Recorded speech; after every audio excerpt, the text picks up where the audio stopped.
Dobro večer svima. Mi ćemo večeras pričati o orgazmu. Ja ću za početak reći kako je riječ orgazam zapravo došla iz grčkog izraza orgazmus, koji znači požudan, puten, pomaman i pohotan, a orgazam je vrhunac seksualnog doživljaja, bezuvjetni refleksni događaj kojim upravlja središnji živčani sustav, dakle, naša kralježnička moždina. Fiziološko, odnosno medicinsko gledanje našeg orgazma je da je to zapravo niz tjelesnih promjena koje se, dakle, događaju za vrijeme seksa ili nekog drugog uzbuđenja. Dakle, to uključuje povećani krvni pritisak, otkucaj srca, ubrzane crvenilo na koži, znojenje, hormonalne promjene, povećanu tjelesnu temperaturu, grčanje mišića i ejakulaciju. Psiholozi i psihijatri se slažu da orgazam definiraju kao stanje kada se u nama događa prije svega psihološka, emocionalna i kognitivna promjena.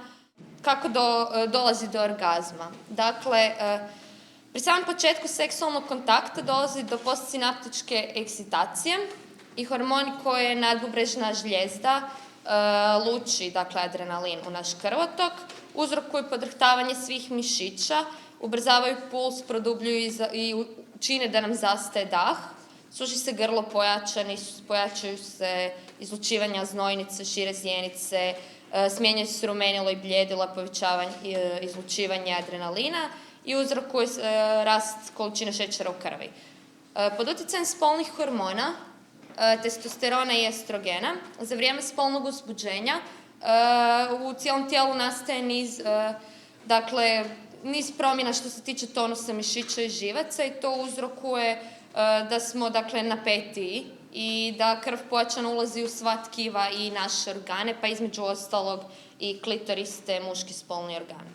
Svijest za vrijeme orgazma je uglavnom usmjerena na spolni doživljaj, čiju slikovitost potičemo još više vidom, sluhom, njuhom i okusom. A unatoč uvriježenom mišljenju kako žene i muškarci mogu doživjeti orgazam samo nakon genitalne stimulacije, mnoge studije potvrđuju da do orgazma može doći i podražajima negenitalne vrste. Čak su dokumentirani slučajevi kada žene mogu doživjeti orgazam samo razmišljanjem bez ikakvih fizičkih stimulacija. To potvrđuje da su stvarno doživjele orgazam. Mjerljivi parametri, na primjer udvostručeni otkucaj srca, povišeni tlak, promjer zjenica i prag boli koji se onda naravno povećava. Studije pokazuju posebnu osjetljivost bradavica, usta, ušnih resica i vrata kao osobno osjetljivih erogenih zona i kod muškaraca i kod žena. Mnoge su teorije pokušala ponuditi odgovor svrha orgazma, ali prije svega bilo je najznačajnije razdijeliti orgazam na muški i ženski. Muški orgazam, koji je izjednačen s ejakulacijom, je ključan. Znači, mi muškarci bez sposobnosti izbacivanja spermija ne bi bili relevantni u evolucijskom smislu. Žene, naprotiv, bar prema Elizabeth Lloyd, smatra da je ženski orgazam produkt muškog orgazma, pri čemu rezultira iz stimulacije klitorisa. Znači, žene mogu ostvariti trudnoću bez da dožive orgazam i ne postoji nikakva korelacija između fertiliteta i sposobnosti postizanja orgazma. Bayliss i Baker, naprotiv, su istaknuli da će se žene upuštati u seksualne odnose sa različitim partnerima kada je mogućnost začeća najveća.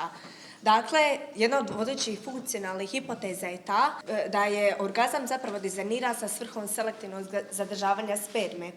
Znači, oni su testirajući tu hipotezu zapravo izračunali količinu sperme koja je bila sakupljena u kondomima za vrijeme seksualnog odnosa kada su, znači, kondomi koristili i u vaginalnoj tekućini kada se kondomi nisu bili koristili. I znači, zapravo, otkrili su da su žene same utjecale na tu količinu sperme koja je bila u njihovom reproduktivnom traktu na način da su same odredile duljinu orgazma. Orgazam koji je trajao 1 minutu prije i 45 sekundi nakon što je partner ejakulirao je bio obilježen sa značajno većom količinom sperme. Znači, to dodatno pokazuje to da žene imaju utjecaj na muškarčev orgazam. Znači, dalje Thornhill, Gangstead i Kammer su zabilježeni da su žene doživjela više orgazama ako su imali odnos s partnerom koji ima simetričnije lice. To se objašnjava time što je simetričnost lica, kao što smo vidjeli u prethodnom predavanju, značajan indikator genetičkog fitnessa. Nadalje, Shackelford na tu teoriju nadovezuje element fizičke privlačnosti, saznanje da žene često glume orgazam, te da je muškarcima bitno da su zadovoljile žene zapravo upućuje njegovu adaptivnu vrijednost. Ejakulacija se ne može u potpunosti izjednačiti s orgazmom jer je dokazano da i muškarci koji imaju teške povrede kralježnice i ne mogu doživjeti orgazam mogu ejakulirati te tako potencijalno ostvariti reprodukciju. Profesor biologije na Arizona State University John Alcock kritizirao je teoriju Elizabeth Lloyd objašnjavajući kako se orgazam ne mora nužno pojaviti svaki put tijekom spolnog odnosa da bi se smatrao evolucijskom prilagodbom, a prema njegovoj teoriji žene koriste orgazam kao nesvjestan način na koji odabiru kvalitetu svog partnera, odnosno genetičkog fitnessa muškarca i potencijalno zadovoljavajuće brige za potomstvo. Jedna od najprihvaćenijih teorija je ona koja opstanak orgazma argumentira evolucijskom teorijom, da ćemo prije ući u seksualni proces, tako nam ono u isto vrijeme pruži zadovoljstvo. Znači, u orgazmu na navedenom slučaju služi isto kao i učvršćivač socijalnih veza, sprečavanje sukoba, kontroliranje napetosti i definiranje društvenog statusa. Muški spolni organ je pokazao značajne evolucijske prilagodbe. Mi smo tijekom evolucije, muškarci su tijekom evolucije razvili najfleksibilniji, najduži te najdeblji penis. Dobili su mnoge morfološke detalje poput frenuluma, udobine ispod glavića, te su uz to izgubili bakulum, odnosno penisnu kost, tako da oni erektiraju zapravo tako da im se krv slije u penis. Dakle, debeo penis je imao funkciju zadržavanja sperme unutar ženke bez da se ona rasipa van. Dugačak penis je imao ulogu ući što dublje u vaginu ženke, a fleksibilan zapravo stvarati različite poze sa ženkom i tako joj priuštiti ugodu. Znači, za razliku od muškaraca čiji je spolni organ doživio razne evolucijske prilagodbe, klitoris nije doživio nikakve prilagodbe. Neke hijene i neke vrste majmuna imaju klitoris veličine penisa i njima to zapravo služi da privuču mužjake. Ali kod ljudskog roda, dakle, mi nismo razvili nikakve prilagodbe. Naš klitoris je zanemarive veličine, nije nikakve uočljive boje, što zapravo govori da smo mi utjecali na to kako će izgledat penis, a muškarci nisu imali apsolutno nikakav utjecaj kakav će biti naš klitoris.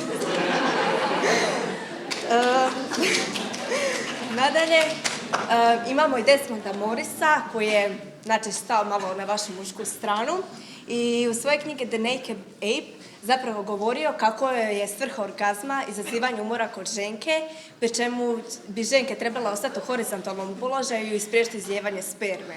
Prijašnja teorija svakako više ima smisla. I znači, prema njemu također, samo će najpažljiviji, najstrpljiviji, najbolji mužjaci moći priuštiti ženi orgazam. A žene će, upravo prepoznavši muškarce takvima kakvi jesu, njihovu spermu zadržati i oni će o tom razmišljati kao da će oni te karakteristike strpljivosti, ljubavi i pažnje koju njima poklanjaju zapravo prenijeti na svoje potomstvo i znači tako dalje njihove gene evolucijski prenositi. Kroz povijest je bilo značajno otkriće neurotransmitera oksitocina, tako zvanog hormona sreće, koji se nakon orgazma širi krvotokom i uzrokuje osjećaj nevjerojatnog zadovoljstva. Znanstvenici su saznali i došli do saznanja o trajanju orgazma, gdje muški orgazam traje samo nekoliko sekundi, dok ženski može trajati čak i minutu. Za zoologa Tim Burkheada pri definiranju različitosti muškaraca i žene dao je primarnu ulogu biološke osnove. Znači, muškarcima je najbitnije oploditi što više jajašaca, dok je ženama zapravo bitno tko ih oplođuje. I za kraj ću vam pročitati samo još nekoliko zanimljivosti orgazma. Klitoris se proteže 9 cm unutar ženskog tijela. Klitoris je jedini seksualni organ bez poznate reproduktivne uloge. Oko 26% žena ima kronične probleme sa postizanjem orgazma. Kod muškaraca se radi samo o 2,5%. 46% žena koji imaju problema postići orgazam odgovornim smatraju negativno mišljenje o sami sebi. Šansa za postizanje orgazma je daleko veća na 14. dan menstrualnog ciklusa, kada je ženska spolna želja na svom vrhuncu. Oko 10% žena nije nikad doživjelo orgazam, a preko 40% ga redovito glumi. Oko 17% žena može doživljavati višestruke orgazme u trajanju od nekoliko sekundi, 20 do 30. Vaginalni orgazam ne doživljavaju uvijek sve žene i zapravo svi misle da je njega najlakše doživjeti zato što se njemu najviše priča, što zapravo nije istina. Kod ovog orgazma vaginalni otvor ostaje otvoren, a maternica se spušta u vaginu i doživlja se vrlo dubok orgazam. Znači, klitorisni orgazam se doživljava tako zato što klitoris ima preko 8000 živčanih završetaka, što je dvostruko više nego što ima penis. Činjenica da žena u stanju orgazma provede tek 1 sat i 24 sekunde svog života je vrlo poražavajuća. Muškarci tijekom života ejakulacijom proizvesti 56 litara sperme i rekord u broju postignutih orgazama drže William Hartman i Melvin Spitien, koji su postigli 134 orgazma u 1 satu.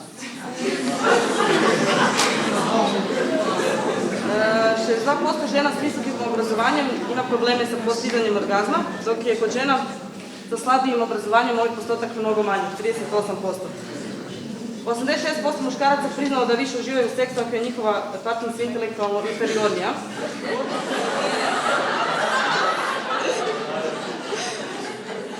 U odnosu na žene, dok koje se javljaju da su veći šanse doživjeti orgazam ako je partner intelektualno superiorniji. Sperma može preći udaljenost od 1,5 metra, dok izlazi brzinom od 45 km/h. Žene koje redovito doživljavaju orgazam smiju se 2,5 puta više i puls muškarca se kreće od 100 do 150 optica po minuti za vrijeme orgazma.